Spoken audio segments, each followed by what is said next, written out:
পুরস্কার দিচ্ছেন সম্মানিত প্রধান অতিথি, প্রধান আলোচক, সম্মানিত সভাপতি, অতিথিবৃন্দ সকলে মিলে পুরস্কার গ্রহণ করেছেন মুশফিকা সালসাবিল। অনেক অনেক ধন্যবাদ। তাদের জন্য রয়েছে প্রথম স্থান অধিকারী পুরস্কার প্রাপ্তর জন্য রয়েছে 50,000 টাকা নগদ এবং সম্মাননা ক্রেস্ট, সার্টিফিকেট এবং সিরাত সম্বলিত বই। অনেক অনেক শুকরিয়া মাশাআল্লাহ মুশফিকা সালসাবিল। আমরা তার উত্তরোত্তর উন্নতি, সমৃদ্ধি এবং বারাকাপূর্ণ জীবন কামনা করি। আল্লাহ তাআলা তাকে এই উম্মার খিদমতের জন্য কবুল করুন, আমিন। অনেক অনেক শুকরিয়া। আলহামদুলিল্লাহ, সম্মানিত প্রধান অতিথির হাত থেকে মুশফিকা সালসাবিল পুরস্কার গ্রহণ করেছেন। দ্বিতীয় স্থান কে এম ইব্রাহিম। দ্বিতীয় স্থান অধিকার করেছে ক গ্রুপে কে এম ইব্রাহিম।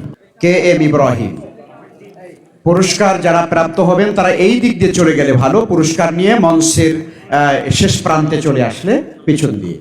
আর যারা বিজয়ী হয়েছেন তারা মঞ্চের কাছাকাছি এসেছে, মঞ্চের পিছনে দাঁড়াবে। হ্যাঁ, ও বিজয়ী যারা তারা মঞ্চের পিছনে দাঁড়াবে, আমাদের পুরস্কার নিয়ে দাঁড়াবে। আমাদের একটা গ্রুপ ছবি হবে ইনশাল্লাহ শেষে। দ্বিতীয় স্থানকে আমি ইব্রাহিম, দারুন নাজাত সিদ্দিকিয়া কামিল মাদ্রাসার আলিম, দ্বিতীয় বর্ষের শিক্ষার্থী।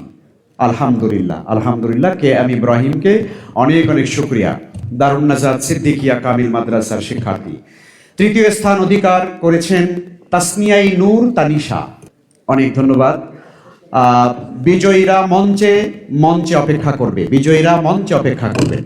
পুরস্কার নিয়ে মঞ্চের এই পাশ দিয়ে আপনারা মঞ্চে অপেক্ষা করুন। তৃতীয় Tasnia Noor Tanisha, SOS Hermann Gmeiner college, Mirpur, Dhaka, দ্বাদশ শ্রেণীর শিক্ষার্থী তাসনিয়াই নূর তানিশা। অনেক অনেক শুকরিয়া মাশাআল্লাহ। তার এই সফলতার জন্য আমরা দোয়া করছি আল্লাহ তাআলা সকলকে সম্মানিত করুন। আমাদের সম্মানিত প্রধান অতিথি, বিশেষ অতিথি, প্রধান আলোচক, সম্মানিত সভাপতি, তাদের হাত থেকে আমাদের বিজয়ীরা পুরস্কার গ্রহণ করছে। তাসনিয়াই নূর তানিশা বিজয়ী যারা প্রতিযোগী তারা মঞ্চে অপেক্ষা করবেন। চতুর্থ স্থান অধিকার করেছেন সিরাজুম মুনিরা, ঐতিহ্যবাহী তামিরুল মিল্লাত মহিলা কামিল মাদ্রাসার শিক্ষার্থিনী সিরাজুম মুনিরা। সিরাজুম মুনিরা তামিরুল মিল্লাত মহিলা কামিল মাদ্রাসার শিক্ষার্থী। প্রত্যেকের জন্য রয়েছে সম্মাননা ক্রেস্ট, সার্টিফিকেট এবং নগদ অর্থ পুরস্কার। আমরা সকলের উত্তরোত্তর সমৃদ্ধি, উন্নতি এবং তাদের বারাকাপূর্ণ জীবন কামনা করি। আমাদের আসসালামু আলাইকুম রহমতুল্লাহ। সুপ্রিয় দর্শক, সিরাতুন নবী সাল্লাল্লাহু আলাইহি ওয়াসাল্লাম সেমিনার ও রচনা প্রতিযোগিতার আয়োজন করে বাংলাদেশ জামাত ইসলামী ঢাকা মহানগরী দক্ষিণ। সেখানে প্রধান অতিথি হিসেবে উপস্থিত ছিলেন আমিরে জামাত ডাক্তার শফিকুর রহমান। এবং ওই সিরাতুন নবী প্রতিযোগিতায় এবং রচনা প্রতিযোগিতায় যারা উত্তীর্ণ হয়েছে, ফার্স্ট হয়েছে, তাদেরকে নিজ হাতে পুরস্কার তুলে দিয়েছেন আমিরে জামাত ডাক্তার শফিকুর রহমান। এবং সেখানে প্রধান অতিথির বক্তব্যে তিনি অসাধারণ একটা বক্তব্য দিয়েছে, সেই ভিডিওটাই আপনাদের দেখাবো। তো প্রিয় দর্শক, আপনাদের প্রতি অনুরোধ রইল আপনারা পুরো ভিডিওটা দেখে যাবেন। তো চলুন আমরা আমিরে জামাতের পুরো বক্তব্যের ভিডিওটা দেখে আসি। এই কোরআনী শাসন যেখানে যখন, অথবা ওহীর শাসন যেখানে যখন প্রবর্তিত হয়েছে, প্রতিষ্ঠিত হয়েছে, সেই সমাজের মানুষ শান্তি এবং সম্মান দুটি জিনিস পেয়েছে। আর যখনই আল্লাহর শিক্ষা থেকে মানবজাতি দূরে সরে গেছে, তখনই অশান্তি এবং অপমান তাদেরকে কাবু করে বসেছে। আসসালামু আলাইকুম রহমতুল্লাহ। প্রিয় সম্মানিত সুধী মণ্ডলী, বাংলাদেশ পৃথিবীর 8ম জনবহুল দেশ। বাংলাদেশের সভ্যতা, সংস্কৃতি, দিন এবং ধর্মের বিবেচনায় এদেশের 90% মানুষ হচ্ছেন মুসলমান। বাকি 10% মধ্যে রয়েছেন হিন্দু, বৌদ্ধ এবং খ্রিস্টান জনগোষ্ঠী। এই নিয়ে আমাদের প্রিয় বাংলাদেশ, যেখানে 90% মানুষ মুসলমান, স্বাভাবিকভাবেই এখানে ইসলামী আখলাকের প্রতিফলন ঘটবে, সেটাই তো হওয়ার কথা ছিল। কিন্তু আমাদের প্রধান আলোচক আজকে বলে গেলেন আমরা দুনিয়া একটা অপমানিত, অবহেলিত, উপেক্ষিত জাতি।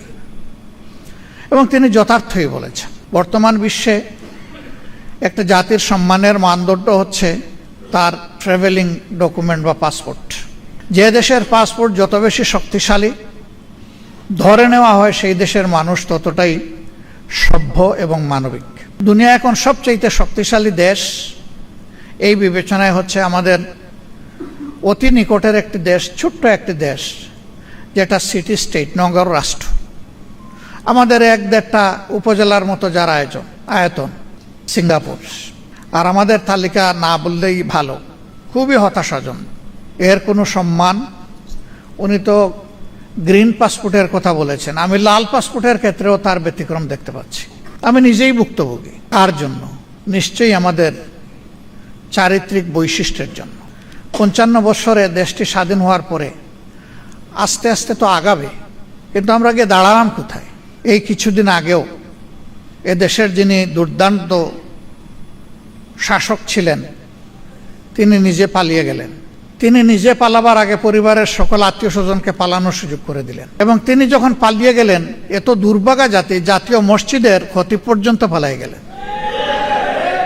তার মন্ত্রী পরিষদের সদস্যরা খালে বিলে পালানোর চেষ্টা করলেন। দুনিয়ায় মানুষের আশ্রয়ের 2টি জায়গা, অসুস্থ হলে হাসপাতাল, নির্যাতিত হলে বিচার বিভাগ। সেই বিচার বিভাগের সর্বোচ্চ স্তর হচ্ছে আপিলেট ডিভিশন।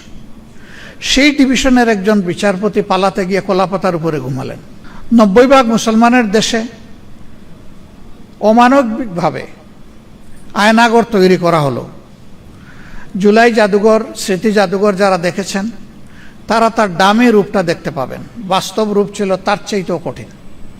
কবরের সাইজের একটা ঘর, সেই ঘরের মধ্যে তার ঘুমানো, শোয়া, বসা, নামাজ আদায় করা, গোসল, খাওয়া, সব কিছু, পেশাব পায়খানা ওখানেই।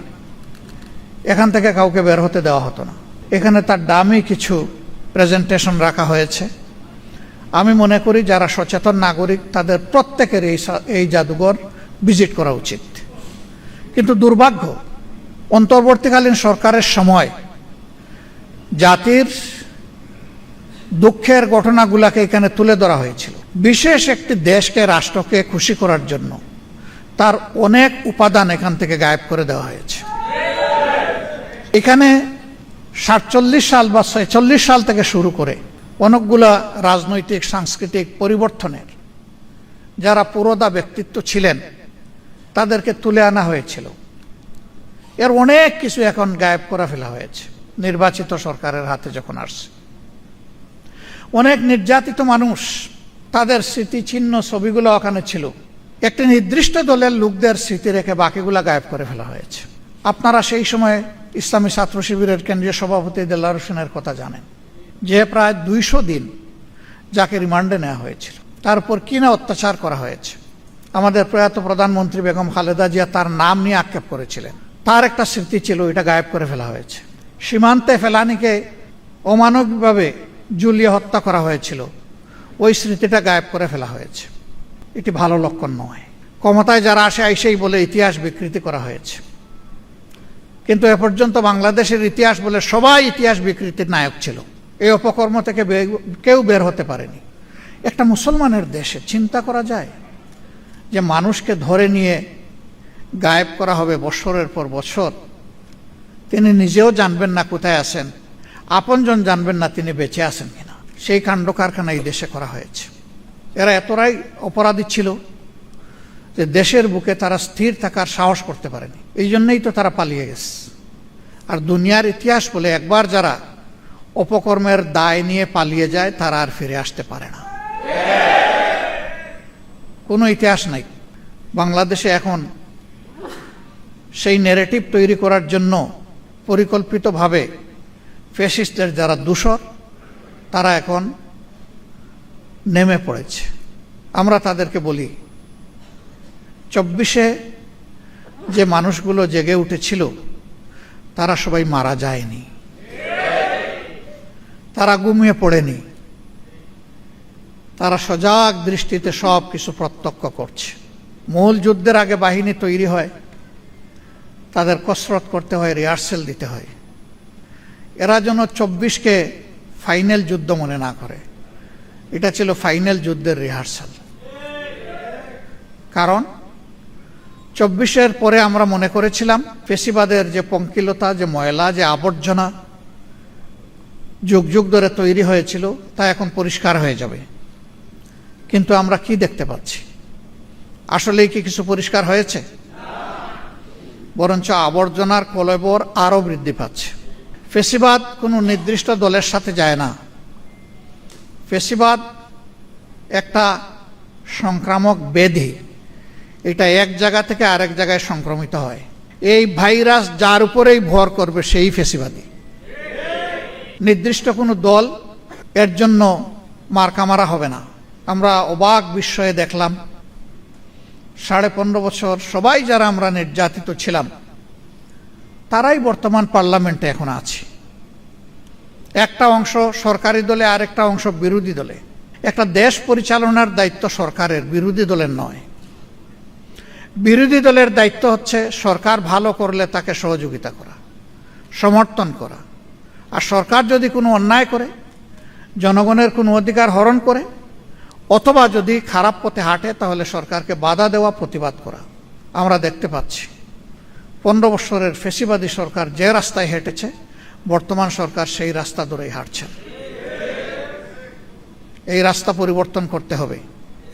এই রাস্তা ফেসিবাদের রাস্তা, এই রাস্তা আয়নাগরের রাস্তা, এই রাস্তা অসংখ্য মানুষকে বিনা বিচারে খুন করার রাস্তা, এই রাস্তা শাপলা চত্বরে আলিম উলামার উপর হায়নার মতো ঝাঁপিয়ে পড়ার রাস্তা। এই রাস্তা বাংলাদেশের মানুষ এই রাস্তায় কাউকে চলতে দেবে না। সুতরাং বিরত থাকুন। আজকের প্রতিপাদ্য বিষয় আলোচনার রাষ্ট্র সংস্কারে মহানবী সাল্লাল্লাহু আলাইহি ওয়াসাল্লামের নীতি ও আদর্শ। এই আদর্শ রাসূল করিম সাল্লাল্লাহু আলাইহি ওয়াসাল্লামের নিজের তৈরি নয়। এই আদর্শ সিলেক্ট করে দিয়েছেন, তৈরি করে দিয়েছেন স্বয়ং আমাদের স্রষ্টা আল্লাহ রাব্বুল আলামিন।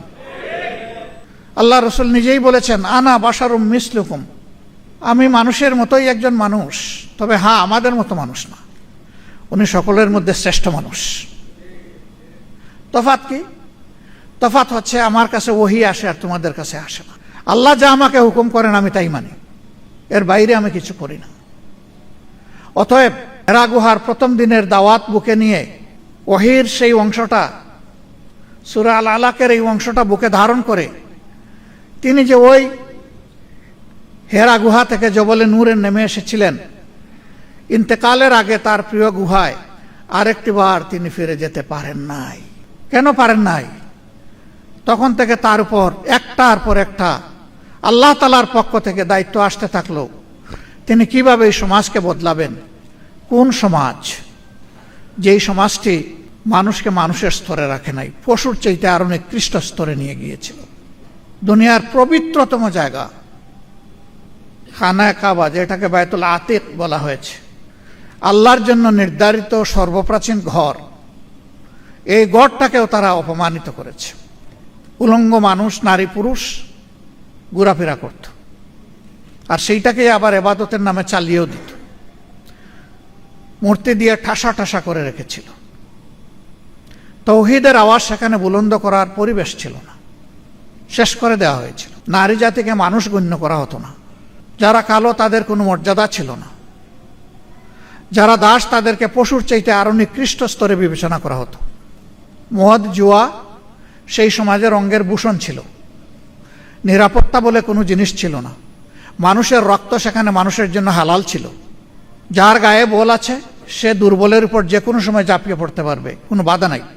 সেই রকম একটি অসভ্য, উচ্ছৃঙ্খল সমাজকে আল্লাহ তাআলা তার প্রিয় নবীর সোহবতে এবং তার হেদায়েতের মাধ্যমে দুনিয়ার সবচাইতে সভ্য জাতিতে পরিণত করেছিলেন।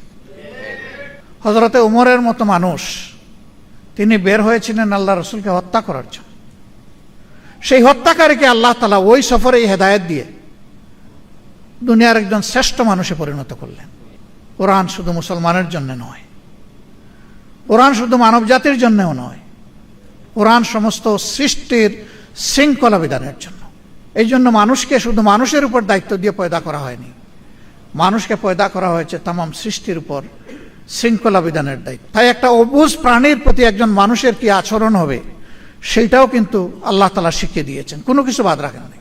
এই কোরআনী শাসন যেখানে যখন, অথবা ওহীর শাসন যেখানে যখন প্রবর্তিত হয়েছে, প্রতিষ্ঠিত হয়েছে, সেই সমাজের মানুষ শান্তি এবং সম্মান দুটি জিনিস পেয়েছে।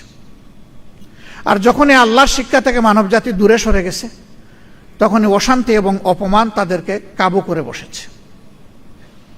আজকে বাংলাদেশ সহ বিশ্বের অবস্থা এমনই। সম্মানিত ভাই ও বন্ধুগণ, এখানে যে সংস্কারের উপস্থাপনা করা হয়েছে এটি হচ্ছে পূর্ণাঙ্গ সংস্থা, এটা আংশিক নয়, যেটার মাধ্যমে মানব জাতির মানবজগতের আমূল পরিবর্তন ঘটবে। রাসূলুল্লাহ সাল্লাল্লাহু আলাইহি সাল্লামের আন্দোলনটা ছিল মূলত সাংস্কৃতিক আন্দোলন, অপসংস্কৃতিকে বদলে দেওয়ার আন্দোলন। যে মায়ের জাতিকে মানুষ গণ্য করা হতো না, সেই মায়ের জাতিকে বসানো হয়েছে মায়ের সম্মান, পিতার চাইতে 3 গুণ বেশি সম্মান দেওয়া হয়েছে তাদের।